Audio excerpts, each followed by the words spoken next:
C'est l'heure de faire des découvertes, on va discuter de vedettes, de sportifs et d'athlètes. C'est le temps d'une petite frette. C'est le temps d'une petite frette, ouais. Hey, bonjour tout le monde, j'espère que vous allez bien. Une autre semaine encore, un autre podcast, on a du fun, on avait encore très hâte de vous le présenter. On est toujours passionnés puis attentionnés dans tout ce qu'on fait. Comme quoi, la vie fait bien les choses. Hier, Rosa, on se parlait puis on n'avait pas trop d'idées d'intro. Puis là, bang, tard un matin, la bombe, tu sais. Là, on se dit, l'Impact de Montréal, nouvel adjoint, Laurent Simon. Ben non, t'as mon Marc Bergevin, il arrive une demi-heure plus tard. Beding, bedang, mon gars, t'as un petit Claude, congédie. Ça nous fait un petit sujet d'intro pour commencer. On pourra en parler pendant des heures et des heures. On va se limiter 1, 2, 3 minutes. Là. Mais toi, qu'est-ce que t'en penses? On dirait que je suis mitigé dans le sens que je trouve que le move qu'il a fait, il avait besoin d'être fait, mais pourquoi tu ne congédies pas tout le groupe d'entraîneurs? C'est ça que j'ai de la misère. Parce que là, il donne le club à Ducharme, mais Ducharme, il reste juste un adjoint, puis j'ai l'impression que les gars, ils savent déjà que ça ne sera peut-être pas lui l'an prochain. Ouais. Fait qu'on dirait que l'autorité, j'ai de la misère à voir comment il va être capable de l'appliquer dans sa chambre.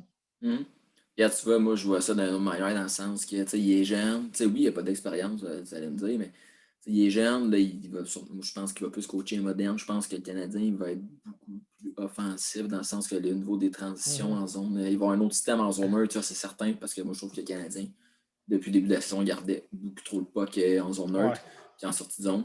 Mais j'ai hâte de voir. Puis moi, ce qui m'agace un peu, c'est que, le mot intérim, moi, je me demande pas si ça vient de Jeff Molson, parce que, mettons, le Canadien, là, la glissade, elle continue. Mais là, mettons, là, t'as rien garanti à Duchamp. Fait que là, il ne signe pas. Mais si la glissade, elle se continue, pourquoi pas que Bergevin serait congédié, lui, avec? Fait que là, t'as rien promis à ton coach. Fait que là, le nouveau DG, il amène le coach qu'il veut. Il amène le staff au complet. Fait que, tu sais, moi, je suis peut-être un peu pour ça qu'il y a le mot intérim. En tout cas, j'y souhaite que ça marche parce que partout où il a passé, il a gagné, ce gars-là. Là. Puis il a fait sa place. Puis je veux dire, il est rendu où ce qu'il est rendu. Ouais, moi, je pense qu'il y a beaucoup de choses qu'on ne sait pas et qu'on ne saura jamais. Ouais. Ce qui s'est passé dans la chambre, j'écoutais un peu les analystes qui disaient, puis on parle il y avait une attitude négative qui disait dans la chambre, mais on ne sait pas nécessairement ça vient de qui. C'est un groupe de joueurs, c'est un groupe d'entraîneurs. Ouais. Après ça, c'est ça, Suzuki, quand il est sorti puis qui a dit que on jouait pas pour gagner, on jouait pour ne pas perdre. Ouais, en plein je pense que c'est des mots lourds de sens, surtout venant d'un jeune comme ça qui prend déjà position dans le club. Ça en dit quand même beaucoup sur ce qui se passait. Puis je pense que là, il n'y avait pas le choix de faire un move. Est-ce que c'est le meilleur move? On ne le sait pas. Puis je pense qu'on ne le saura jamais parce qu'on n'aura jamais toutes les conditions de la décision de Bergevin. Là. Je pense que ça, on ne le saura jamais. Là. Ou on va le savoir, puis on va être dans 20 ans. Là. Ah, ben c'est ça. Mais non, regarde, j'ai hâte de voir la suite de tout ça. Puis j'y souhaite là, à Duchamp que ça fonctionne. Puis, parce que, tu sais, mettons, là, il se plante en ce moment. Là, c'est parce que là, c'est tough là, pour se trouver un job. Là, il y a tellement de compétition dans ce milieu-là. Puis il y a tellement peu d'élus là, que c'est tough. Puis ce qui est dur pour lui, c'est comme un one-shot deal. Ben, en plein ça. Voilà. Il a comme pas le choix de performer. Puis les attentes qu'on a mis, c'est un petit peu le problème du club. Va jamais trop haut, mais va jamais trop bas. Au début de saison, on était tellement haut. Après les 10 premiers matchs, on était le club va gagner la Coupe Stanley cette année. Le défilé, on louait quasiment notre chambre d'hôtel déjà. Puis là, tu vois, ils sont en pente descendante, puis on dirait qu'ils sont pas capables de mettre les freins à ça. Fait que je pense qu'il faut. Le Canadien, c'est pas nécessairement le club qu'on a vu au début de l'année, mais c'est pas le club qu'on voit en ce moment. Je pense qu'il est comme un petit peu dans le milieu. Ouais, non, c'est ça. Pour être réaliste. Là. Puis, non. Je pense début pas assez. C'était pas assez réaliste là, de voir le club, en tout cas, de la manière que j'ai vu. Tant qu'on n'aura pas un joueur d'impact comme un Pasternak, un McDavid, un Reisenthal, McKinnon, nomme-les, là, mais ça va être difficile de compétitionner avec les gars avec les autres équipes qui ont ce genre de joueurs-là. En tout cas, fait qu'on clôt là-dessus. Là, on va arrêter ça là parce que sinon. Ça va déraper et on n'enquérera pas nos invités. Fait que, ce soir, On a Tommy Lapierre qui vient nous parler d'un nouveau partenariat qu'on entreprend avec la BAT. Donc, on est très fiers. Là. C'est d'ailleurs pour ça nos serviettes, la Ultra, en collaboration, qui les autres sont fournies par la BAT. Donc, on va tout vous expliquer ça. Puis ensuite de ça, on reçoit Raphaël Courchaine, qui débute sa carrière professionnelle là, depuis 2018. Donc, jeune boxeur qui est prolifique. Puis vous allez voir que ses objectifs là, sont assez élevés puis ils sont clairs. Fait qu'on rentre, Tom. Tom va nous expliquer justement le partenariat. Puis il va nous expliquer aussi là, par rapport à aux offres d'emploi puis comment ça fonctionne avec la BAT. Donc, Tom, salut. Salut les boys. En forme? Qui va? Ouais, ça va, vous autres? Yes. Fais-tu beau à Sherbrooke? Hein? Fais-tu beau à Sherbrooke? Il neige. Il neige. Comme d'habitude. Calvaire, tu peux Michelob Ultra, c'est fort. Ouais, on est équipé de tout, nous autres. On fait ça en grand. On devrait partir pour Chafouin, là. Non, c'est parfait. Ça. La preuve, on s'associe avec toi. Fait que tu vois à quel point qu'on n'est pas pour Chafouin. Ah non, en effet. Yeah. Ça, c'est avec la plus grosse compagnie de bière au Québec, il n'y a rien. Et voilà. Fait qu'on n'a pas parlé trop du partenariat au début, là. Tom, je ne sais pas si tu voulais en parler pour commencer, puis après ça, ben, tu iras avec tes sujets là, de ce que tu voulais parler. Là, Yes, sir. Fait que dans le fond, non, c'est ça.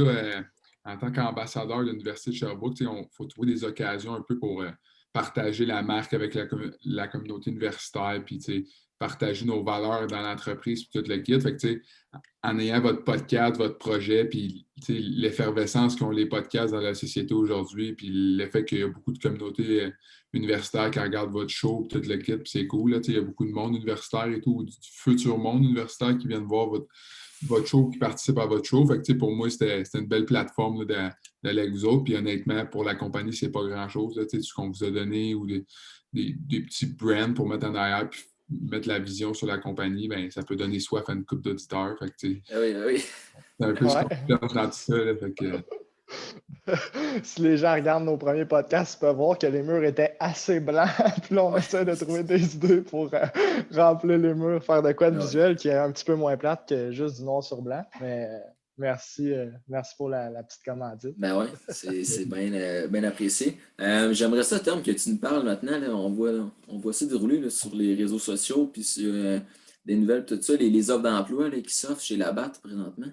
Oui, exact. Mais dans le fond, nous, chez la BAT, la compagnie est un peu que comme tu commences en bas, puis de plus en plus avec l'expérience, puis avec ton background à l'école, puis que tu montes dans la compagnie. Fait que, pour l'instant, les offres d'emploi qu'il y a, puis entre autres, c'est des offres de stage et tout, là, que des fois, le monde universitaire qui vous écoute pourrait allumer, mettons, à quelqu'un en admin qui dit « Ah, moi, j'aimerais ça faire mon stage un jour chez la BAT, puis travailler dans cette compagnie-là. » Ben, c'est des affaires qui sont possibles et tout. Là. Fait que, dans le fond, c'est que tu commences spécialiste de mise en marché. C'est un peu que tu vas chez les clients, tu défais les palettes, tu places du stock, tu places la bière dans les étagères, tu t'assures que, mettons, les promotions sont à jour, tu t'assures que les planogrammes chez les clients, c'est tout bien fait, dans le fond. Là. Fait que c'est un peu un support à la force de vente, puis c'est unique, mettons, dans tout le Canada, on est la seule province qui le font, parce que, mettons, en Ontario ou en Colombie-Britannique, tout, c'est des liquor stores. Puis eux autres, mettons, c'est comme des commis d'épicerie qui placent le stock. Là. Fait que, il y a juste des représentants. Le marchandiseur, ça n'existe pas, puis des spécialistes de mise en marché qu'on appelle, ça n'existe pas ailleurs au Canada, c'est rien qu'au Québec. Mais nous, au Québec, c'est par cet échelon-là que tu commences, puis tu montes. Puis c'est des postes que l'été, justement, quand c'est vraiment des grosses périodes, ben, c'est là qu'on cherche beaucoup de monde. Puis en même temps, ben, aussi, on est capable d'avoir du temps partiel. Quand tu es à l'école, tu as une couple de disponibilité à donner dans ta journée, ou comme en ce moment avec la COVID, les cours à distance, c'est un peu plus facile. Là. Fait que, c'est ça qui est cool et tout. Là. Fait que c'est un peu ça les offres d'emploi qu'il y a en ce moment. Puis si tu écoutes le podcast ce soir puis que tu es de Saint-Hubert ou que tu es de Montréal ou que tu es de l'Estrie ou de Trois-Rivières, peu importe t'es où au Québec, ben, il y a sûrement un job pour toi. Fait que fais juste contacter les gars de la page du podcast ou whatever, puis ils vont faire le lien avec moi là, sans problème. Puis on va vous arranger pour vous trouver un petit quelque chose. Oui, c'est super. Puis on en parlait, on a un de nos invités qui est rendu de votre côté, là, Guillaume Baudry, qu'on a déjà reçu. Que lui aussi, c'était un petit peu le cheminement qu'il a décidé de faire. Il se recherchait un emploi, puis en plus, il est rendu en admin, lui, à l'Université Bishop. Puis là, il a décidé d'aller faire son stage, puis c'est ça, il était vraiment content. C'est quoi les avantages que vous offrez comme compagnie? Ben, dans le fond, au début, ce qui est le fun, c'est que, mettons, tu n'as pas nécessairement le gros salaire et tout le kit, mais tu as beaucoup d'avantages, mettons, des petits cadeaux, des promotions, des événements VIP. Mettons le Vert et Or, nous autres, c'est nous autres qui est associé avec le Vert et Or. Fait que le jour où il va y avoir des matchs de foot, nous autres, on a une tente là, puis on a une loge VIP, puis c'est nous autres qui commandent le Vert et Or. Fait que des petites affaires de même. Puis sinon, quand tu deviens rep, là, tu as une voiture, ton téléphone, ton iPad, tes outils de travail. Puis c'est ça qui est le fun. Puis ce qui est cool de, tu sais, mettons, moi, Guillaume, qui sont des gars qui ont fait des sports d'équipe, puis qu'on a quand même été loin dans le sport, ben c'est que dans cette compagnie-là, tu te retrouves dans une compagnie où tout le monde travaille en équipe, tu as tout le temps quelqu'un pour t'aider. Fait que, tu sais, ce qui nous passionnait dans le sport, puis ce qu'on a pu à cause de la COVID ou de la fin de carrière ou whatever, mais on est capable de le retrouver dans un marché qui est super le fun, la bière, c'est festif, on rassemble le monde, on rassemble tes chums. Fait que c'est ça qui est cool, là, c'est vraiment pour ça que je suis passionné par ça. Ouais, super. Puis, il va-tu avoir aussi des événements, là, je parle parce qu'on est étudiant à l'Université de Sherbrooke, mais puis là, on le sait, avec la COVID, ça va être difficile, mais probablement que votre poste en ce moment, d'être à l'Université de Sherbrooke, vous allez faire des petits événements reliés à ça. Oui, c'est ça. Bien, en étant ambassadeur de marque, on a des targets, là, des KPI, des objectifs qu'on appelle là, dans notre jargon. Puis, il y a ça, là, d'essayer de créer, exemple, des peer chats ou des séances virtuelles de genre, mettons, je sais pas moi, il y a un DJ qui mixe, mais il y a du monde qui vient, il écoute la tune, il écoute le beat. Fait que c'est comme virtuel, mais tu es un peu dans le flow de l'action un peu, ou bien exemple, des quiz en ligne par rapport à whatever, le sport, whatever, mais tout le monde se rassemble, puis ces affaires-là. Fait que oui, c'est des choses que les facultés n'ont pas nécessairement encore commencé à penser beaucoup, puis où ça n'a pas nécessairement pogné, mais on va essayer de tranquillement en relançant, là, en espérant que la COVID nous permette de se réunir bientôt parce qu'on sait que c'est festif à Sherbrooke. Ouais. Mais il n'y aura rien de mieux là, que le contact humain, mais pour l'instant, on va essayer de faire notre mieux pour trouver des projets et essayer de ramener le monde à se rassembler un peu virtuellement pour être prêt au retour festif quand on va pouvoir se rencontrer. Yes. Hey, en terminant, Tom, vous avez sorti une nouvelle boisson. Tu peux nous en parler? Rosa, je pense, en plus, tu l'as essayé. Ouais.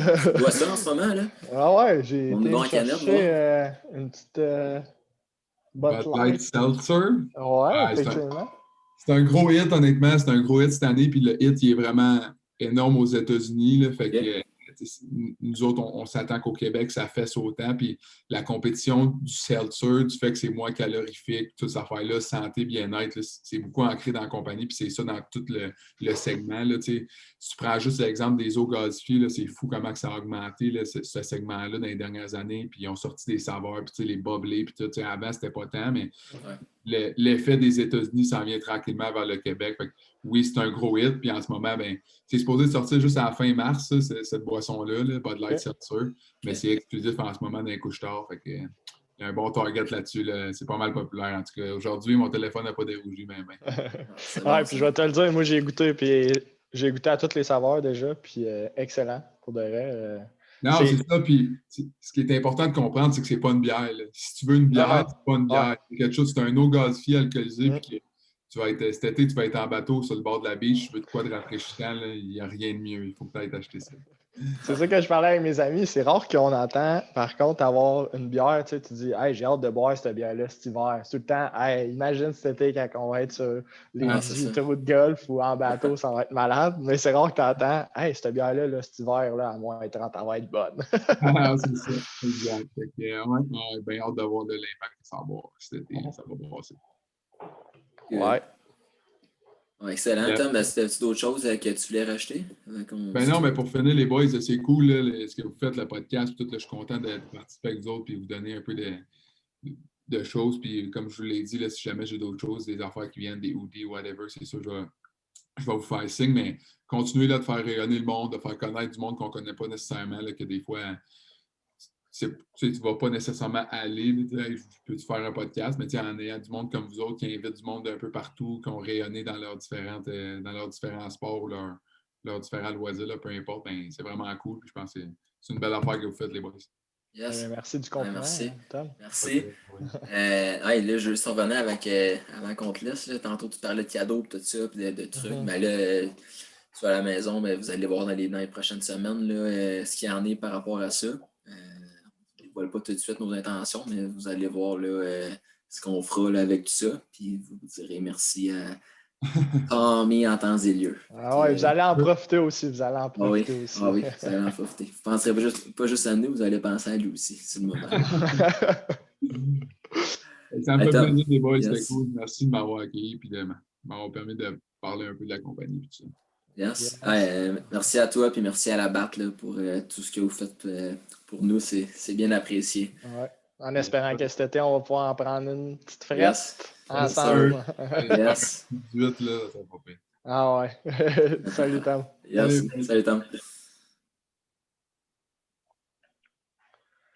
Good. Fait qu'on passe aux choses sérieuses maintenant. Ça, c'était sérieux, mais là, on passe à notre invité. Donc, je le répète. Donc, Raphaël Courchaine, là, boxeur, jeune boxeur professionnel qui est avec nous. On est très chanceux là, de l'avoir ce soir. On le rentre. Un bout de 4 ans en plus. Là, yes, Raph.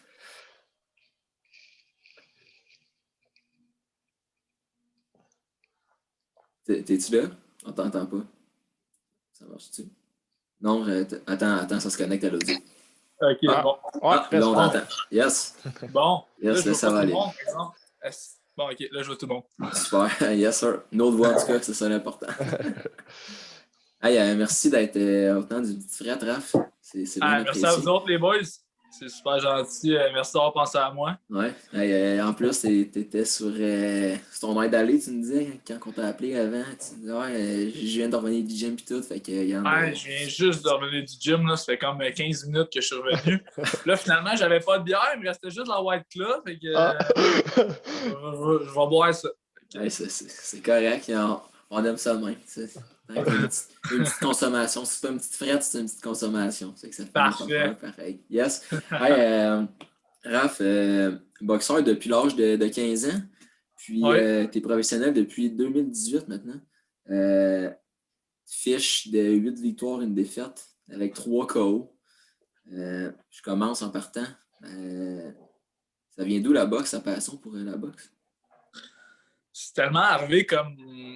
Tu sais, je pensais jamais faire de la boxe dans ma vie. Comme plus jeune, tu m'aurais demandé qu'est-ce que tu vas faire plus tard, man. J'aurais jamais pensé faire de la boxe.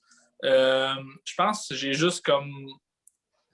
La première fois que je suis rentré dans un gym de boxe, j'avais 15 ans. J'ai aimé ça pour l'entraînement. Puis quand j'ai embarqué dans le ring, j'ai vu que j'avais quand même des bonnes habiletés pour pouvoir comme monter comme plus haut.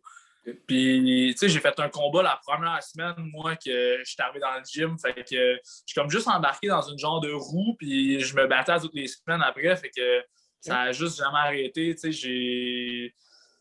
Puis, tu sais, tellement qu'en secondaire 5, tu me demandais, tu sais, qu'est-ce que tu voulais faire plus tard, puis c'était rendu que je voulais être boxeur professionnel, tu sais. Puis je savais un peu que j'allais faire ça, parce que j'aimais tellement ça, là. OK. Ça a déroulé, comme on dit. Hein? Oui, exactement. C'est nice. OK, puis là, je te disais en entrée de jeu que tu étais rendu professionnel. Je veux savoir, là, comment... Là, tu es avec Eyes of the Tiger, justement, un management. Comment ça se fait, une association avec un promoteur de boxe, en fait? Toute part des amateurs, tu sais. Ton style amateur, la carrière que tu fais amateur, qu'est-ce que tu gagnes. T'sais, moi, j'ai été 3 fois champion du Québec, j'ai été champion canadien. Fait que, veux pas, quand que tu gagnes les compétitions, les promoteurs ils entendent parler de toi, ils te voient. Ensuite, moi, je voulais absolument passer pro à 18 ans parce que tu peux passer pro à partir de l'âge de 18 ans. Okay. Je trouvais que j'avais plus le style d'un professionnel que le style d'un amateur. Fait que au début, j'étais supposé aller avec Groupe Yvon Michel. J'avais un combat de cédulaire avec Groupe Yvon Michel. Mais moi, j'ai tout le temps voulu aller à la cage de Tiger. Tu sais, c'était Eye of the Tiger qui. Je voyais boxeur d'Eye of the Tiger. Je trouvais ça cool. C'est juste que la porte la plus facile que j'avais pour moi, c'était un peu d'aller avec Yvon Michel, vu que j'avais déjà les connexions avec le Groupe Yvon Michel. Mais je suis allé sparring, qu'on dit, c'est des combats pratiques. Quand j'avais 18 ans, un jour, en préparation de mon combat que j'étais supposé faire avec le groupe Von Michel, au gym un peu d'Eye the Tiger. Okay. Puis mon sparring a super bien été, puis le coach, après le sparring, m'a dit « Hey, va pas avec Von Michel, nous, on va te signer, tu sais. Viens avec nous en place. » Fait que je fais « Ah, cool, j'étais tellement content. » Fait que finalement, j'ai signé avec Eye the Tiger. C'est un peu comme ça que ça s'est passé. Fait que, ouais.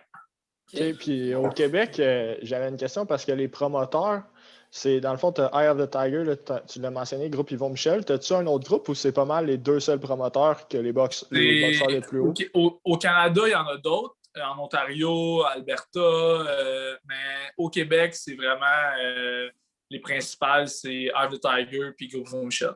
OK. Ouais. Super. Tu as été chanceux, tu devais être bon. Si tu as été abordé par les deux, ça veut dire qu'ils voyaient du potentiel en toi. Puis ça, c'est toujours le fun quand le monde s'intéresse à nous, hein, dans ce qu'on fait. Ouais. On n'est pas des deux de pique. Fait que... pour ça. Exactement. Voilà. OK. Puis on se demandait comment tu fais, comment ça se passe une préparation en vue d'un combat. Là, tu dis que tu en faisais à toutes les semaines, mais mettons, quand tu deviens plus au niveau professionnel, c'est par quelles étapes tu passes jusqu'au combat?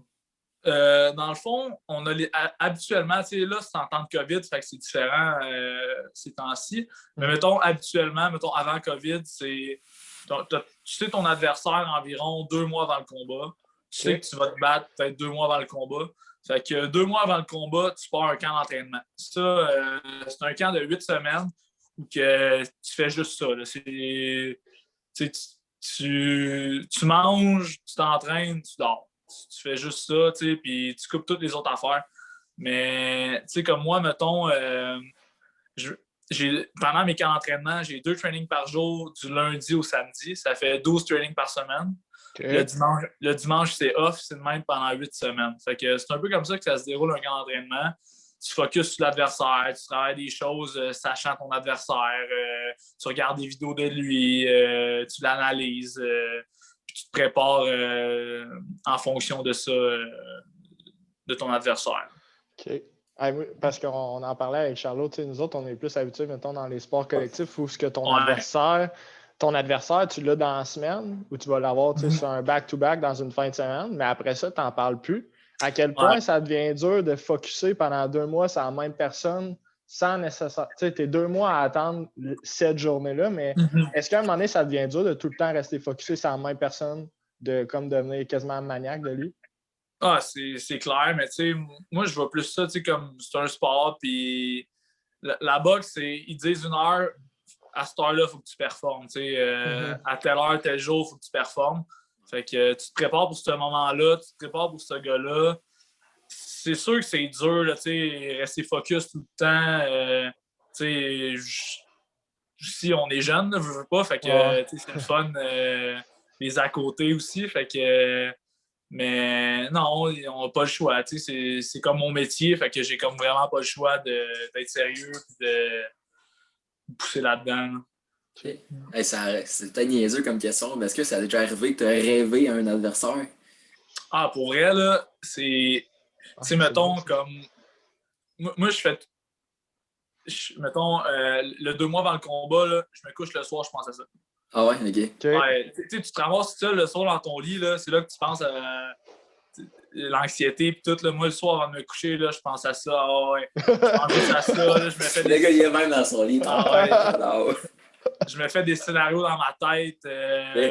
J'imagine le pire, j'imagine le meilleur.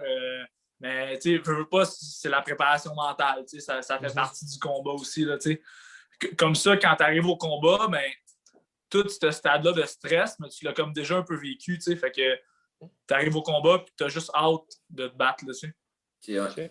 Toi, Rosa, ça t'as-tu déjà arrivé de rêver au Tigre de Victoriaville? Ah, ouais, les Tigres, ouais. Dans le temps qu'on jouait pas mal souvent contre eux autres, oui, là, mais on dirait que c'est ça, comme je te dis, vu qu'on les voyait, puis qu'on essayait de get over it après, mettons, une fin de semaine, c'est rare que je rêvais admettons, à l'équipe qu'on allait affronter. Je trouve non, mais c'est ça. Parce que nous, mettons, tu dis, OK, on joue contre telle équipe, après ça, la fin de semaine, on joue contre notre équipe. Mais toi, Raph, mettons, là, oui, tu as ce combat-là, mais après ça, il faut que tu performes, il faut que tu réussisses bien, parce que tu sais pas là, ce qui va arriver là, le jour d'après. Tu peux pas penser à l'autre combat. Là. Ouais, c'est ça. Non, surtout pro, là, amateur, des fois, amateur, qu'est-ce qui arrivait, c'est que, mettons, tu arrives à une compétition, puis c'est 3 rounds le combat. Fait que des fois, une compétition, tu te bats le vendredi, tu gagnes, tu te bats le samedi, tu regagnes, tu te bats le dimanche. OK. Ouais. Fait que tu faisais 3 combats dans ta fin de semaine. Fait que souvent, moi, je savais un peu que j'allais battre le gars. Fait que je pensais plus à ma finale. J'étais comme, bon, dimanche, je vais pogner lui en finale. T'sais. Mais pro c'est tellement différent. Là, tu te bats en moyenne 3 fois. Un gars qui se bat beaucoup se bat, mettons, 4-5 fois par année. Là, fait que tu te bats en moyenne, mettons, 3 fois par année. Fait que c'est ça. C'est 3 adversaires que tu focuses pendant 2 mois sur eux. Puis, ouais. Est-ce que vous êtes suivi, mettons, par un psychologue sportif pour essayer de vous orienter le mieux possible dans, mettons, comment de temps tu es avant le combat? Il y a des athlètes que oui. Okay. Moi, non. Moi, j'ai pas besoin de ça. J'ai tout le temps la même préparation mentale. Puis je suis pas un gars vraiment stressé avant mes combats. Moi, souvent, dans mes combats, je suis détendu. J'ai juste hâte de le faire, d'arriver dans le ring, de le faire, parce que justement, ça fait comme 2 mois que tu te prépares pour ça. Fait que la journée du combat, là, t'as juste vraiment hâte au soir là, que le combat y arrive. Là. C'est quasiment un poids sur ses épaules comme un gars qui ne score pas pendant 20 games puis qui en score un. Tu dois te sentir délivré de ce poids-là, de l'attente que tu as à faire là, avant le combat. Puis tu fais juste, bon, je vais livrer ce que j'ai à livrer. Le feeling après un combat, mettons, quand ton combat est fini et tu sais que tu as gagné, là, c'est malade. Là, ça fait 2 mois que tu travailles là-dessus, que tu stresses avec ça, ça va-tu bien se passer? Puis finalement, ça se passe bien, ça va bien. Fait que après le combat, tu es sur un gros hype pendant genre 1 semaine. Tu es comme. C'est vraiment cool. Là.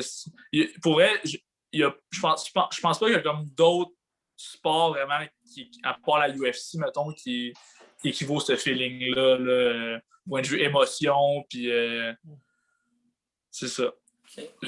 Ouais. OK. Puis on va rester sur ta préparation de combat, là. Mettons, quand tu as à faire une coupe de poids, mettons, tu sais, comment que ça va se passer? Tu vas être déshydratation ou des trucs de même, j'imagine? Ouais. Dans le fond, moi, tu sais, mon poids dans la vie de tous les jours, là, c'est peut-être, mettons, je me tiens entre 175 et 168. Tu sais, ça dépend de ce que je mange, si je m'entraîne ou... Puis ma catégorie de poids, c'est genre 150. Souvent, tu sais, mais ma vraie catégorie, moi, c'est 147. Mais 140, tu sais, les catégories, ça marche, mettons, tu as 140, tu as 147, tu as 154. Puis souvent, quand il faut que tu fasses le vrai poids de la catégorie, c'est quand il y a une ceinture en jeu ou il y a un titre en jeu. Là, il faut que tu te battes, mettons, à 147.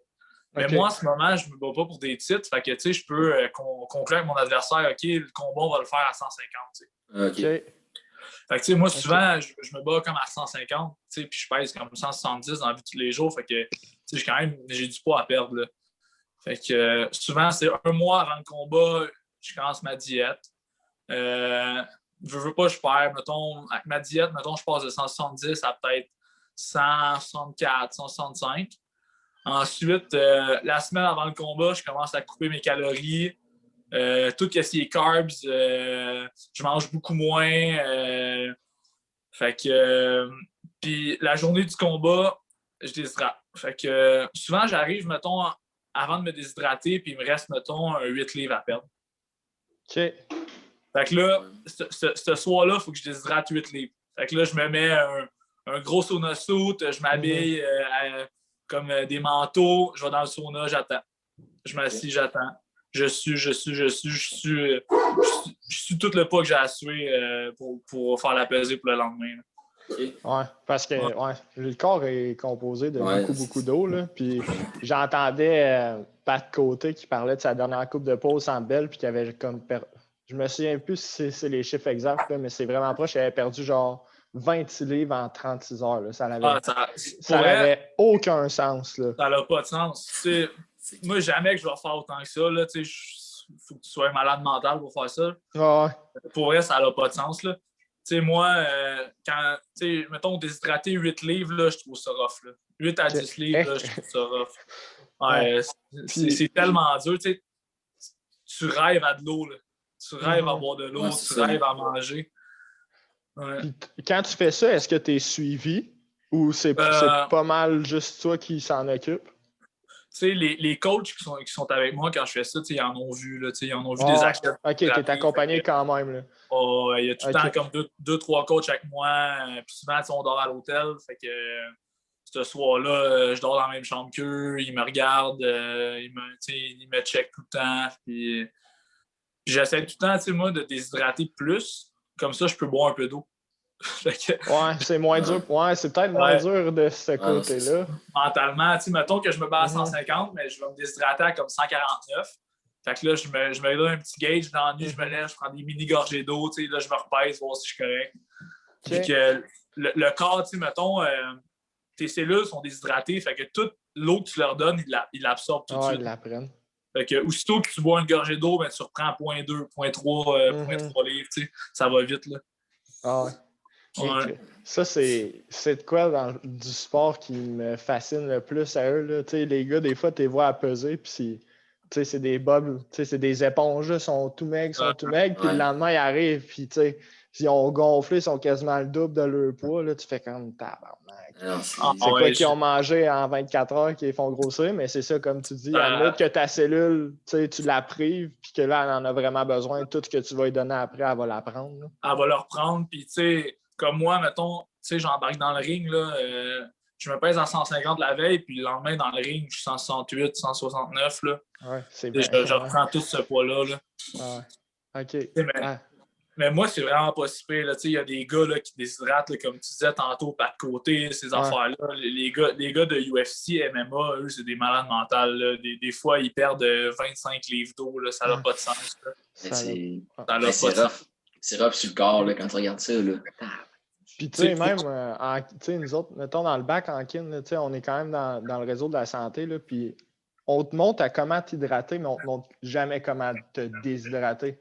Ben non, c'est une cause. Il n'y a pas personne qui va dire « Hey, là, pour te déshydrater, il faut que tu fasses ça, ça, ça. » Puis là, paf, ça, c'est la recette magique. Fait que, tu sais, c'est quand même tu t'en vas dans le quoi qui n'est pas tant étudié, là. Je ne sais pas si ils vont te montrer ça plus tard, là, mais... C'est des méthodes que le monde... Ils ont essayé. Qui ont essayé, puis ça a marché. Tu sais, moi... Il y a du monde que, mettons, le sauna, eux, ça leur fait pas. Fait que eux, il faut qu'ils s'habillent avec des suits puis ils vont courir ou ils font de la corde, tu sais. Il y a du monde qui prend des bains de sel d'Epsom. Ouais, ça fait sortir l'eau. Tu remplis un bain d'eau chaud, tu mets des poches de sel, tu te couches là-dedans 20 minutes. Là, ton corps, il sue. Ensuite, tu te mets dans des couvertes, tu attends comme 20 minutes. Tu peux perdre un bain, mettons, là, tu peux perdre comme 5 livres. Là. Okay. Ouais. C'est crazy, ça. Ça n'a pas de sens. Là. Tu sors de ton bain, tu passes pas, je vais t'évanouir, tellement genre que le corps, il vit un choc. Là. Mais ça, les gars de MMA, ils se lèvent le matin, mettons, avant la pesée, la veille, mettons, de la pesée, puis ils commencent à se déshydrater eux, le matin. Ils font comme, mettons, ils vont perdre, mettons, 5 livres le matin. Là, ils vont aller se coucher. Ils vont perdre, mettons, 5 livres à midi. Ils vont aller se recoucher. Ils vont perdre, mettons, le 10 livres qui reste, mettons, durant la nuit pour aller se peser le lendemain. Là, ça n'a pas de sens. Okay. Puis là, il faut que tu sois performant au plus haut. Tu sais, quand tu l'as dit, là, c'est ta journée, c'est ton heure. Il faut que tu sois performant. Puis, tu sais, 24 heures avant, tu te fais subir ça. Là, je sais pas comment tu fais pour être capable de décocher. Puis passer à hey, je veux de l'eau, je suis assoiffé. À 24 heures plus tard, tu donnes des tapes sur la gueule. Moi, mettons, après ma pesée, là, je m'achète 2 Pédialytes pour me réhydrater. Je bois du Pédialyte. Ensuite, souvent, je vais, mettons, manger beaucoup de carbs. Je vais aller, mettons, resto sushi. Là, je mange à volonté, je me bourre. Le soir, je mange un bon steak avec encore des carbs. Pour vraiment reprendre mon poids, puis ce soir-là, je me couche à 8 heures là, pour avoir une bonne nuit de sommeil. Là. Puis pendant la nuit, souvent, là, je me lève, je bois de l'eau, je me recouche, je bois de l'eau. Faut que tu continues à te réhydrater jusqu'au lendemain, là, tout le temps, là, jusqu'au combat. Là. OK. Ouais. C'est ça. C'est ça qu'on devrait faire pendant une brosse. Le lendemain d'une brosse. Là. Ah non, pas le lendemain, dans la nuit. Dans la nuit, il faudrait que tu bois de l'eau comme ça, le lendemain, tu serais top shape. Ouais, c'est bon ça. C'est un bon truc, ça. Merci, Raphaël. Je vais le prendre en note. Ouais. Si tu as fini tes années universitaires, Charlot, t'es correct. Ah, non, j'ai d'autres belles années devant moi. Là. Arrête ça. Ben oui. Ok, Raph, là, tu nous parlais de tes suits, puis de ton spa, puis de tout ce qui est de coupe de poids, puis déshydratation. Je veux savoir, là, c'est quoi le défi mental de devoir, mettons, te montrer dominant dans le ring, mais qu'il peut avoir une certaine peur. Je sais pas si tu comprends ma question. Mettons, tu sais, au niveau de la peur d'affronter un adversaire ou de juste de savoir ce qui se passera pas le lendemain, mais il faut pas que tu te démontres, mettons. Ouais. Ben, tu sais, je sais pas si je vais m'éloigner du sujet, mais je vais comme revenir. Vas-y. Mais, mettons, tu sais, moi, j'ai pas peur de perdre. Tu sais, en voulant dire que ça fait partie de la game, puis je m'entraîne fort pour mon combat. Fait que, tu sais, si je perds, je me dis, j'ai donné tout ce que je pouvais, puis, tu sais, j'ai perdu. C'est correct, j'ai perdu, je l'accepte. La peur, c'est de se faire knocker. Tu sais, c'est pas drôle, là, se faire knocker, rester à terre, puis à l'hôpital. Puis, moi, ça m'est jamais arrivé. J'ai jamais été à terre, j'ai jamais été ébranlé dans un combat ou je me suis jamais fait vraiment faire mal. T'sais. Mais c'est quand même la peur que tu as derrière embarquer dans le ring. T'sais. Vu que perdre, il lève la main de l'autre. C'est sûr que tu perds, c'est plate, mais c'est pas la fin du monde. Tu peux revenir d'une défaite.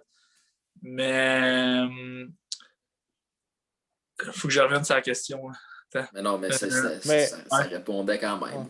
Mais ça répondait pas mal parce que j'ai écouté là et tout, on va s'éloigner du sujet, là, mais le documentaire sur les bagarreurs dans la Ligue nord-américaine, puis même ceux-là que tu dis hey, ce gars-là, là, c'est impossible qu'il ait peur. Là.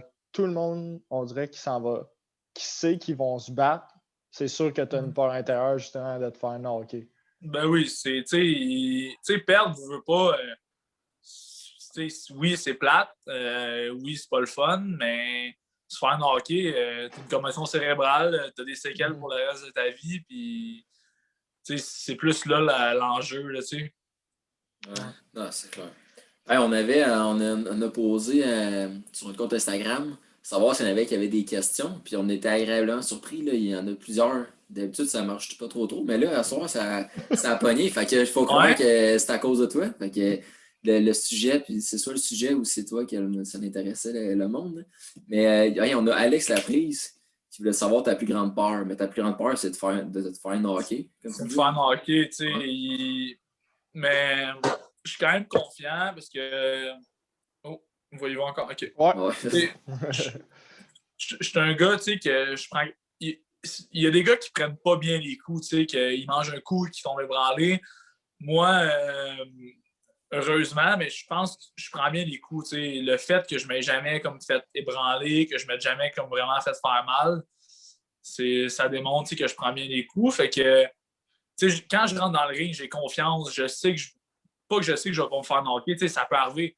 Mais j'ai quand même confiance en moi, mais c'est ça. C'est important, parce que c'est plate d'aller dans le ring, savoir que tu prends pas bien les coups, fait que t'es stressant. Faut pas que tu te fasses toucher. Là. Moi, ça me dérange pas d'en manger 2-3 puis de les prendre, tu sais. Fait que. C'est une bonne réponse. Puis là, je vais enchaîner sur de quoi qui m'intrigue parce que tu l'as dit, ta plus grande peur, c'est de te faire knocker, mais nous, on veut tout le temps, mettons, faire découvrir des sports aux jeunes, puis parce que nous, c'est là-dedans qu'on a été capable de s'épanouir, de trouver notre fit. Mais toi, qu'est-ce que tu réponds? Qu'est-ce que tu répondrais à un parent qui ne veut pas que son jeune pratique la boxe, mais que le jeune, il veut? Pour vrai, je répondrais, fais-les pratiquer la boxe. Pour le développement personnel de ce jeune-là, ça va être la plus belle chose dans sa vie. Ça va lui apporter de la confiance dans toutes les autres sphères de sa vie, de la discipline, en plus de savoir se défendre. T'sais. Je dis pas que c'est pas important de savoir. Je dis pas que c'est important de savoir se défendre, mais quand même, ça t'amène une certaine c'est un atout, puis ça t'amène une certaine confiance pour les sphères de ta vie, justement. C'est sûr que le but du sport, c'est de faire mal à l'autre. Fait que c'est mal vu. Il y a beaucoup de monde qui sont contre ça. Les coups à la tête aussi, c'est pas bon. Mais moi, je dis, au hockey, tu peux jouer une game, te faire ramasser au milieu de la glace, puis t'en as une commotion, puis c'est comme si tu t'aurais fait dans le hockey. Au football, c'est la même affaire. Dans tout ce que tu vas faire dans ta vie, il y a des risques. C'est juste, c'est ça. Moi, c'était la plus belle chose. Puis c'est pas parce que tu fais de la boxe nécessairement que tu es quelqu'un d'agressif, tu es quelqu'un de malade dans la tête. Là, c'est un sport en premier lieu. Puis la boxe, c'est tellement plus que juste deux personnes qui se frappent. Tu as des stratégies, justement, tu analyses ton adversaire, tu sais que lui, mais qu'il fasse ça, toi, il faut que tu fasses ça. Tu pratiques ça à l'entraînement. Tu as des combinaisons, puis c'est un sport qui tient tellement en forme, je veux pas, là, que je dirais que moi, je suis vraiment pour les jeunes, justement, qui font de la boxe. Là. Parce que veux pas, oui, c'est des tapes sérieuses tout ça, mais au fond, au bout de la ligne, l'entraînement, c'est fou à quel point que le corps ça rend exigeant. Puis, veux pas, là, à la fin du combat, là, quand l'arbitre lève la main, là, c'est rare que. Moi, j'ai jamais vu ça, là, que le gars, il leur punch. Là, hein. C'est le respect, il y a le respect. Puis, même au début, quand il y a la conférence de presse, là, souvent, j'ai écouté d'autres podcasts, tout ça, il dit c'est un show parce que tu vas attirer les. Tu veux vendre des billets. Tu vends des billets, exactement. Le respect, tu as une job à faire, mais après le combat, ta job est faite, puis le respect mutuel, il est là quand même. Moi, souvent après mes combats, là, je vois mon adversaire, je paye une bière, puis c'est un gars, des fois c'est des Mexicains, des fois c'est des Argentins, puis je le comprends pas, puis je paye une bière, puis on se prend dans nos bras, puis bon combat, puis c'est de l'esprit sportif. Là. Dans le ring, on a une job à faire, c'est battre l'autre, mais après ça, là, j'ai rien contre mes adversaires, moi, puis jamais que je vais avoir de la haine envers mes adversaires. S'il faut vendre le show, oui, ça se peut qu'à la conférence de presse, un peu, il y a des échanges, mais c'est pour vendre. T'as pas le choix. C'est parce qu'il n'y a pas personne. Moi, j'ai jamais. Conor McGregor, là, pourquoi tout le monde l'aimait, là, c'est parce qu'il donnait un estifi de show pendant toute la semaine avant son combat. Fait que c'est sûr que le monde va aller le voir, mais les shows, tu n'entends pas parler, c'est parce que les combattants, souvent, vont rester humbles, chacun de leur côté, mais c'est pas nécessairement ça qui vend. Puis vous, dans votre cas, ben c'est ça qui t'amène ta paye à la fin de la semaine. Fait que c'est sûr que tu vas jouer à la game puis tu vas embarquer. Oui, mais ici au Québec, c'est tellement différent, je trouve, parce que si au Québec, tu fais ce que le monde fait aux États-Unis ou dans les autres pays, tu vas te faire haïr. Tu vas te faire haïr. Non, c'est la mentalité est différente. Ouais, tu sais, comme des gars comme. Tu sais, Jean-Pascal, avant, il était haï, là. Mais là, vu qu'il est revenu champion du monde, le monde commence à plus l'aimer, tu sais. Mais des gars, justement, qui mettent un show, qui poussent, qui sont arrogants ici au Québec, ils sont détestés. Là. Tandis qu'aux États-Unis, c'est vendeur, puis le monde aime ça.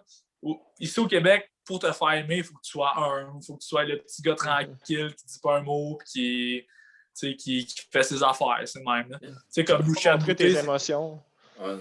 Lucian Boutet, c'est un boxeur qui était beaucoup aimé au Québec, justement, juste à cause qu'il était respectueux, qui était gentil, mais c'est ça, c'est différent. Ici, c'est différent. Bon savoir. Ouais. Et puis si, mettons, je te pose le contraire de la question à Rosa, on veut la médaille de bord. Un jeune qui commence à boxer ou qui fait l'entraînement de quand même, as-tu un conseil à lui donner que toi, tu as retenu de ta jeune expérience jusqu'à maintenant? Pour vrai, un conseil, amuse-toi, man. Juste amuse-toi, puis fais-le pas pour les autres, fais-le pour toi. Vu qu'il y a beaucoup de monde qui vont boxer pour un peu comme montrer, tu sais, qu'ils boxent ou faire je fais de la boxe, tu sais, mais c'est pas ça, tu sais. Faut que tu aimes ça, aller dans le ring, puis te battre. Faut pas que tu aimes ça. Faut pas que tu aimes juste l'après-combat ou l'avant-combat. Faut que tu aimes le fait d'aller dans le ring, tu sais. Mm-hmm. Vu qu'il y a beaucoup de monde, justement, qui boxe, tu sais, pour les réseaux sociaux, pour montrer que je fais de la boxe, tu sais, mais c'est pas ça, tu sais. Faut que tu fasses ça parce que tu aimes ça. Tu te fous des autres. Tu fais ça parce que tu aimes ça. Puis qu'est-ce qui vient avec? Mais tant mieux, tu sais, profite-en. Ouais, des fois, il y en a qui sont. Mais il y en a-tu gros qui... Ouais, mais il y en a-tu gros qui boxent juste pour l'apparence, tout ça, de dire, moi, je fais ça? Ben oui, il y en a beaucoup. Ouais. Il y en a quand même beaucoup, ouais, des boxeurs que tu vois les réseaux sociaux, tu penses que c'est des champions, mais que finalement, le gars, il y a 2 combats amateurs. Il y en a beaucoup, ouais.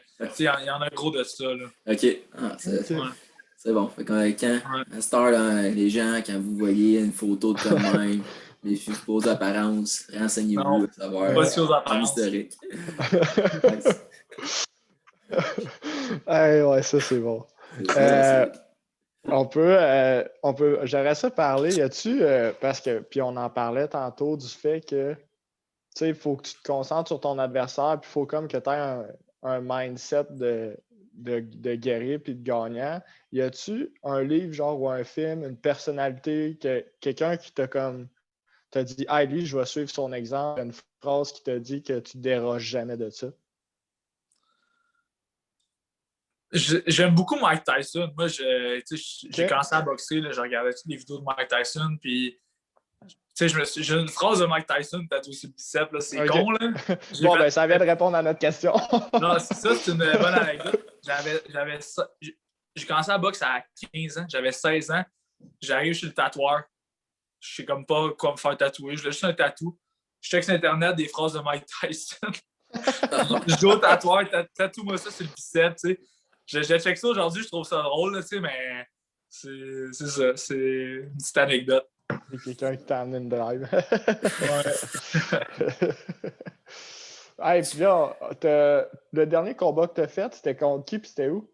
T'as-tu fait un combat pendant la COVID? Ouais. Hein? Ouais. Dans le fond, moi, j'ai perdu mon dernier combat. Ma première défaite chez Pro. J'étais... Tu sais, pendant la COVID, là, c'était quand même rough là, parce que j'étais supposé, vu qu'ils nous disaient, mettons, OK, vous allez vous battre en juin. Fait que là, au début de la COVID, fait que là, je m'entraîne pour juin. Puis là, la santé publique, à chaque fois, elle bloquait le gala. Ah. C'est vrai, hein, parce que vous avez été un des sports que ça n'aboutissait pas. Ouais, ça l'a pris du temps. Ça a pris vraiment du temps, le sport de combat. Fait que là, tu sais, moi, mettons, j'ai commencé à m'entraîner pour juin. Je m'entraînais pour me battre en juin. Ensuite, j'étais supposé aller boxer en France en août. Okay. 2 jours avant le vol d'avion qu'on parte, la France tombe en deuxième vague. Tous les événements sportifs sont cancellés. Ça part. Fait que de juin à août, tu sais, quand en juin, c'était cancellé. Après ça, je me suis entraîné pour août. Oui. Après ça, il me dit, OK, tu vas te battre le 13 octobre. Je pense que c'est le 13 octobre. Je suis comme vraiment pas sûr. Une semaine avant le combat, j'apprends que finalement, le combat ne marche pas. Ah, ben, OK. Fait que là, j'ai fait, bon, regarde, je vais prendre un break de la boxe. Je vais aller travailler. Tu sais, je veux pas, ça faisait 1 an que je ne m'avais pas battu. Tu sais, je voulais, tu sais, j'étais comme tanné de rester chez nous, m'entraîner. Je voulais faire autre chose. Tu sais, je voulais changer les heures un peu. Fait que je vais travailler. Je reçois un appel le 1er novembre. Il me dit, ouais, ça te tente de te battre le 21 novembre contre Josh Wanger, un gars invaincu. Mais dans une catégorie de poids plus haute. Moi, ma catégorie de poids, c'est 147, puis lui, c'est un 154. Fait que ça paraît pas, mais ce livre, c'est quand même gros. Ça paraît pas, mais ça paraît. Les gars le gars, il est plus grand. C'est ça. Fait que je l'accepte. Je dis, OK, c'est beau. Mais tu sais, moi, ça fait 1 mois que je me suis pas entraîné. Là. Puis que, tu sais, je veux pas, je m'entraîne pas. Fait que je profite. Tu sais, je bois une petite bière avec mes chums une fois de temps en temps. Hein. J'en profite. Puis, fait que là, je fais, OK, je vais le prendre 3 semaines de préavis. T'sais. Fait que j'étais allé, j'ai perdu ce combat-là. Moi, dans ma tête, j'ai peut-être gagné 2 rounds dans ce combat-là. C'est un 6 rounds. Okay. Mais je le prends vraiment bien. Une défaite, je me dis, c'est de l'expérience. Puis, je vais juste revenir plus fort de ça. Puis, c'est ça. Je l'ai pris parce que j'avais juste tellement hâte de me battre. C'est ça. Je voulais juste me battre. J'ai fait OK, je vais y aller. T'sais. Mais... Ça doit être quand même incroyable. Tu sais, la charge mentale, tu le dis, tu te concentres 2 mois sur ton adversaire, puis là, de tout le temps être repoussé, puis tu n'as jamais la date. Puis là, est-ce qu'il changeait ton adversaire quand il repoussait? Ouais, quand il repoussait tes combats? En France, j'avais un autre adversaire. Le 13 octobre, j'étais supposé me battre contre Josh Warner. OK, puis là, ils l'ont reporté. Puis finalement, je me suis battu contre le 21 novembre. Mais moi, j'ai arrêté de m'entraîner comme un mois. Là. Fait que, j'étais correct pour le combat, mais habituellement, j'ai arrivé 2 fois plus en forme que ça, 2 fois plus préparé. C'était pas ta préparation optimale, mettons. Non, vraiment pas. Puis pas juste ça. Ma perte de poids en 3 semaines, j'ai super bien fait le poids, mais c'était quand même accéléré. Aussi, veux pas, tu arrives au combat, tu te dis, OK, ça fait 3 semaines que je m'entraîne, je suis pas dans ma forme optimale. Fait que là, pas que tu changes ton plan de match un peu. Absolument, moi, je suis un gars qui lance plein de coups, là, que j'avance tout le temps, j'arrête pas de lancer des coups. Mais ce combat-là, je savais que si je lançais plein de coups, après 3 rounds, j'allais plus avoir ben de jus. Là, Fait que on dirait comme je me limitais, je lançais moins de coups que lui. Fait que c'est ce qui a fait que j'ai perdu le combat. Mais c'est ça. Comme là, moi, j'ai un combat de prévu en mai. En ce moment, je suis supposé me rebattre en mai. Mais après le combat en mai, si tout se passe bien, j'aimerais vraiment ça comme on va une revanche pour ce gars-là. Là. OK. Ouais. Vraiment préparé. Puis, au mois de mai, si tu supposé être au Québec ou c'est à l'extérieur? Ça va être au Québec. L'endroit, je ne sais pas encore. Mon adversaire, je sais son nom, mais c'est comme pas confirmé encore. Fait que on peut comme pas en parler, mais ça va être un bon combat. Là. J'ai hâte. Ouais, c'est malade, ça. Puis, qu'est-ce qui est cool, c'est qu'en mai, ça me laisse le temps de me préparer comme une bonne préparation. Là, ça me donne encore 2 mois et demi. Là, fait que, C'était pas un de nos sujets, mais j'y vais quand même. Là. Est-ce que, tu sais, on regarde souvent la fiche du boxeur et tout ça, à quel point que ça a un impact, mettons, sur le déroulement de ta carrière? Parce que souvent, mettons, quand tu regardes une nouvelle cas de même, le boxeur, il a 2 défaites, puis ça dit, OK, sa prochaine défaite, sa carrière est finie, mais il a 30 victoires. Mais à quel point qu'une défaite, ça va faire la différence sur le reste de ton parcours, mettons? C'est tellement différent de la UFC, nous, la boxe. Là. En UFC, tu peux avoir 10 victoires, 6 défaites, puis tu peux être champion du monde. Tandis qu'en boxe, c'est tellement différent. On dirait que, vu que souvent, qu'est-ce qui arrive, c'est que les gars en boxe, ils se montrent des fiches. Puis là, rendu à 20 combats, ils pognent des gars meilleurs, puis là, ils perdent. Okay. Tandis que nous, en Cave de Tiger, c'est pas ça qui arrive. Camille, c'est un gars qui aime ça faire des bons shows. Il aime pas ça qu'on pogne des gars, justement, qui vont se coucher au premier round. Fait que c'est pour ça que nos fiches sont comme moins bonnes. Mais notre évolution est là pareil, parce que justement, les gars qu'on pogne, ben, c'est ta qualité. Moi, mon 3e combat, je pognais des gars 7-1. Après ça, je pognais un gars 9-2. Après ça, j'ai tout le temps eu des adversaires de qualité. Fait que, tu regardes ma fiche, tu fais pas OK, wow, mais tu regardes mes adversaires, tu fais OK, les gars qui ont battu, c'est pas des pieds de céleri. Fait que c'est un peu là que c'est différent. À Cave de Tiger, c'est ça qui arrive, c'est que tu as moins des gars faciles à battre. C'est plus tout le temps. Camille, lui, il veut un show. Fait que, il veut 2 gars qui vont se frapper, puis que le meilleur gagne. C'est ça à chaque fois.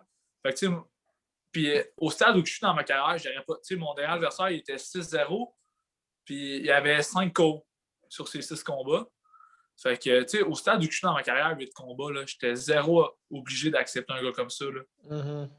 J'ai 21 ans, j'ai 8 combats, je vais employer un gars invaincu plus vieux, qui a plus d'expérience. Mais moi, ma fille, je m'en fous. Là. Moi, je fais ça parce que j'aime ça. Je fais ça parce que, justement, ça me dérange pas de me battre contre n'importe qui. Je vais prendre n'importe qui, n'importe quand, ça me dérange pas. Je suis pas là pour justement me monter une fiche, puis arriver à 20 combats, puis perdre parce que j'ai jamais eu d'adversité. Okay. Puis si je fais du pouce sur. Tu viens de dire que tu as 21 ans. Pour un boxeur, c'est quoi j'aime pas ça dire ça, mais pas l'âge limite, mais c'est quoi le range, la période que tu te dis, c'est là que mon potentiel va être le meilleur? Le pic, il était entre 28 et 30 ans. OK. Le pic d'un boxeur, mettons, là, c'est 28 puis 30 ans. OK. Ouais. Fait que moi, je suis quand même. Souvent, les gars, ils vont pro à 25. Ils font 3 ans, après ça, ils sont dans leur pic. C'est là qu'ils font leur gros combat, ils font leur argent. Moi, j'ai passé pro à 18 ans, fait que ça me laisse quand même du temps. Là, j'ai déjà 9 combats. Fait que, à 28-30 ans, je vais peut-être en avoir une quarantaine, une cinquantaine. Fait que j'ai du temps devant moi encore. Puis c'est pour ça aussi que je vais passer pro à 18 ans. Pas arriver à 25 ans, puis il faut que je me dépêche. Je peux faire 2 combats par année, prendre ça relax, puis j'ai du temps devant moi. C'est ça que j'aime. Là. Prendre ça relax, boire une Jack et chum de temps en temps. Mais puis en même temps, je sais pas, je pense que le fait que ça soit plus espacé les combats, c'est sûr qu'à répétition, les gars qui se battent 5 fois par année, là, je pense pas que tu peux tenir un rythme comme ça pendant longtemps. Puis avoir beaucoup de qualité. À 5 combats par année, à un moment donné, ça va devenir trop dur pour le corps. C'est ça. Ouais. Ton corps a besoin d'un break. Là, un moment donné, là. Moi, après un combat, je prends 2 semaines de congé, je fais rien, là, je fais juste relaxer, puis je me repose. Là, puis après ça, je recommence l'entraînement, je fais comme un training par jour. Mettons quand je recommence l'entraînement, après un combat, je fais pendant 1 mois, je fais un training par jour. Mettons 5 trainings par semaine. Du lundi au vendredi, un training. Ouais. Okay. Ça fait 5 trainings par semaine. C'est relax. Je me lève le matin, je fais mon training. Puis, tu vas juste retrouver le plaisir de le faire. Ça. Puis après ça, souvent, j'ai un autre combat qui est annoncé. Fait que là, je retourne en camp d'entraînement. OK. Hey, c'est intéressant. Hey, on ne va pas te retenir trop longtemps. Puis on a une question qu'on trouvait vraiment intéressante et qu'on n'avait pas pensé, moi puis Charlot. Puis là, on en a parlé un petit peu de ton dernier combat, mais la foule a fait une différence? Parce que là, on sait qu'en temps de COVID, il n'y avait pas personne dans l'arena. Ça fait-tu t'as-tu trouvé que ça faisait une grosse différence? Ça, la question, on va le dire, ça vient d'Anthony Bourgault sur Instagram. Pour vrai, vraiment pas. Vu qu'il y a quand même du monde dans la salle, tu sais. Il y a les juges, il y a du monde un peu de la régie. Fait que mettons qu'il y a 50 personnes dans la salle, puis t'as comme le clan de l'autre, puis t'as ton clan. Fait que souvent, t'entends comme quand même le monde crier. Okay. Tu sais, puis moi, je veux pas... Je suis tellement dans mon fight que... Quand je suis dans mon fight, là, que n'importe qui me crie n'importe quoi à 2 pouces de la face, ben, je ne vais comme pas vraiment m'en prendre compte parce que je l'entends pas. Je suis tellement focus, je suis tellement comme concentré que ça ne change rien. J'ai pas trouvé que ça a changé vraiment de quoi. C'est sûr que l'après-combat, il était plus plate un peu. Tu n'es pas dans ta chambre d'hôtel. Ouais, non, c'est ça, tu peux pas. Là, mais... OK. C'est intéressant. C'était une bonne question, là, Anthony Bourgault, là, on le souligne. Là. C'était vraiment une bonne question, ça. C'était intéressant. Je finis ça, Rosa, avant le Ça réchauffe puis le Golden Person. Raph, j'ai regardé l'entrevue que tu avais fait avec Nancy Duval de TVA Sport. OK. Ton objectif est clair pour les prochaines années, être champion du monde. Est-ce que c'est encore le cas? C'est encore le cas à 100%. Moi, je ne me mets pas de stress avec ça. Je vais combat par combat, puis si j'y arrive, tant mieux. Moi, je crois que je vais y arriver. Puis si j'y arrive pas, ben c'est ça. Puis c'est pas plus grave que ça. Au moins, je vais l'avoir vécu, puis je vais m'en abuser le temps que je vais avoir été dans la boxe. Moi, je vois tellement ça de même. Je me mets comme pas de stress avec ça. Je me dis, si c'est pas la boxe, ça va être autre chose. J'adore la boxe, je m'entraîne fort, je suis dédié, mais je me stresse vraiment pas avec ça. Là, je suis pas inquiète pour plus tard, puis je veux un combat à la fois, puis il arrivera qu'est-ce qui arrivera, puis c'est ça. Je donne mon 110%, puis si ça arrive, tant mieux, puis si ça arrive pas, ben c'est ça. Ouais, je vois ça comme ça. Okay. Non, j'aime ça, tu parles beaucoup depuis tantôt, là, depuis le début du podcast, tu dis le mot avoir du fun, amuser, passion, tout ça. Fait que on voit que c'est pas une tâche pour toi. Puis tu parlais, j'étais allé au gym tout à l'heure d'après moi, là, tu t'as pas pris ton sac puis tu t'es dit, non, encore une fois, il faut que tu y aller. Fait que c'est beau de voir ça aussi, de voir qu'on peut faire un métier de notre passion. Puis avoir ça, là, c'est cool. Puis même sais, tu es quand même rendu dans une grosse organisation, puis la pression, elle pourrait faire en sorte qu'elle devienne négative, mais on dirait que pour toi, ça devient juste de quoi de positif, puis tu fais juste enjoy la place que tu as en ce moment, puis tu es juste content. Puis je pense que c'est c'est un bon mindset pour justement être capable de percer, parce que si tu t'en fais trop, je pense qu'à un moment donné, ça peut t'amener des limites, puis ça peut juste te faire crasher. Ça peut juste te nuire. Là. Puis si tu mets de la pression avec la boxe, tu vas tellement être malheureux. Là. C'est un sport tough, je veux pas. Tu sais pas la journée que tu vas perdre, tu sais pas la journée que tout va lâcher. Fait que si tu te mets trop des grosses attentes, c'est là que tu vas être déçu. T'sais. Moi, je vais combat par combat, je me concentre sur mon adversaire. Si je gagne ce combat-là, mais yes, après ça va être ce step-là. C'est vraiment step by step. C'est de même. Si tu mets de la pression avec ça, oublie ça, là, tu vas virer fou. Puis, je me dis, si je me mets trop de pression avec la boxe, c'est là que ça va foirer. Ouais.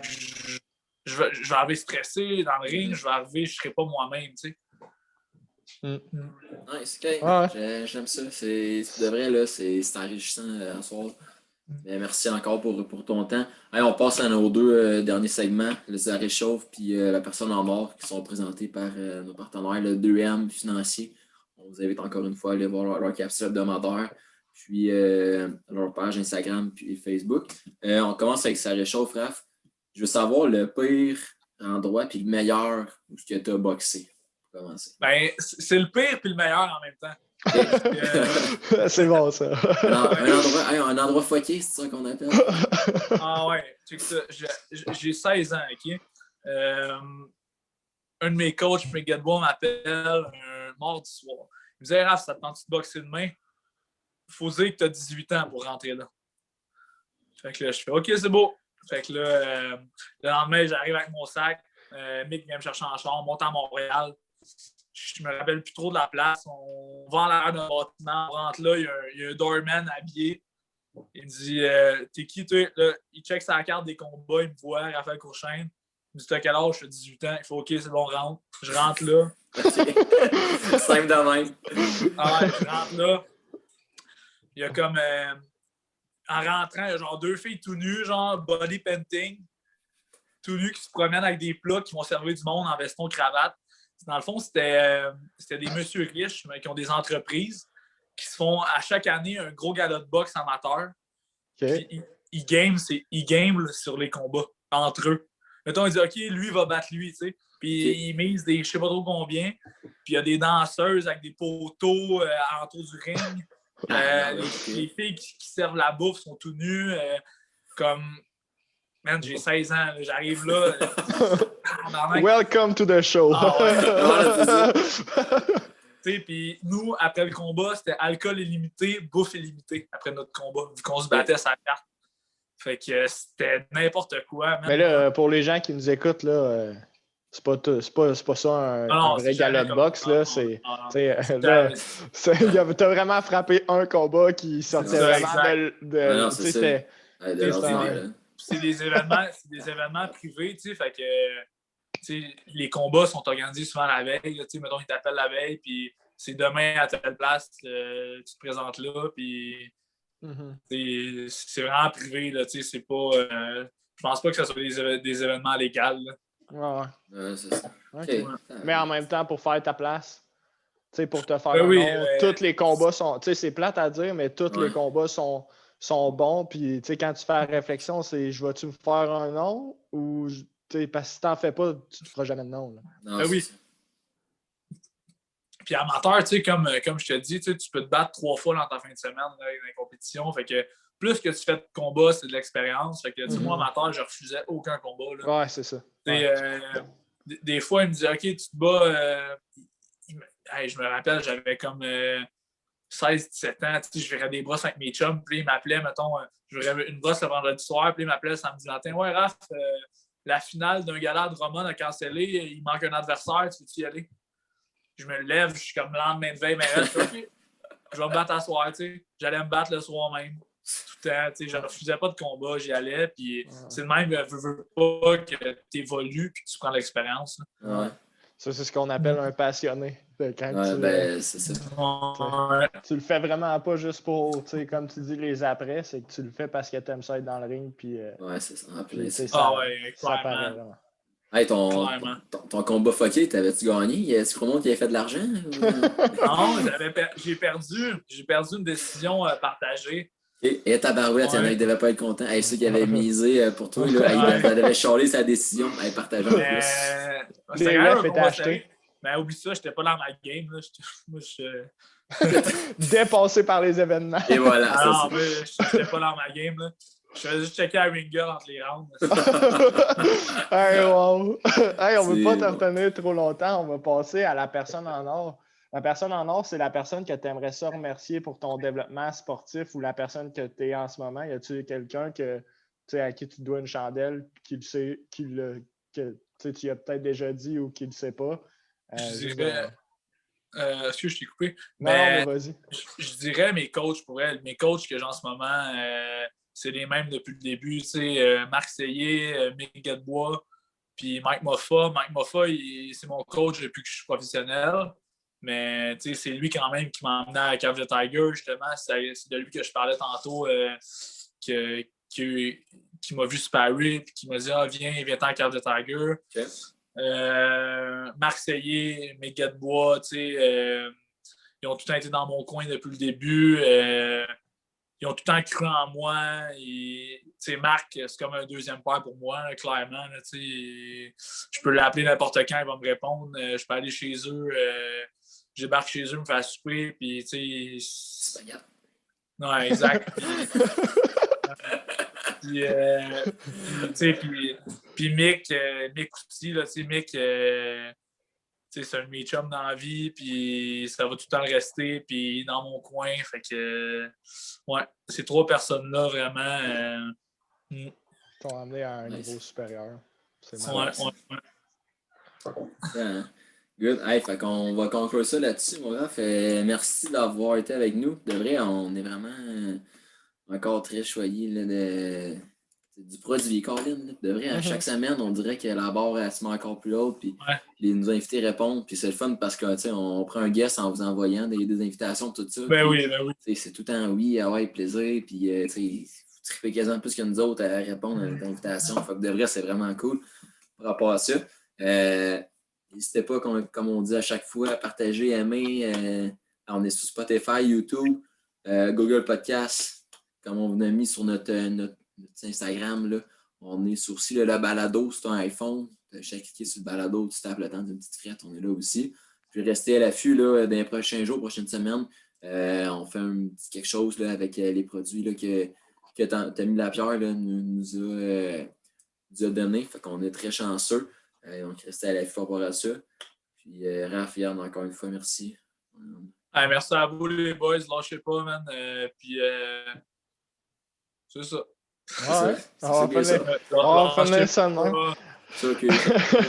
En espérant que, pour de vrai, qu'après la COVID ou qu'en mai, vous allez être capable d'avoir des spectateurs et qu'on va être capable d'aller voir ces combats-là parce que je pense que tu as un bon futur devant toi. Puis justement, comme tu le dis, de 28 à 30, c'est ton target. Fait qu'on a encore bien du temps avant de pouvoir te voir dans ta fonction optimale et dans ta performance. Fait que lâche pas, puis on espère de te voir un moment donné au Centre Bell.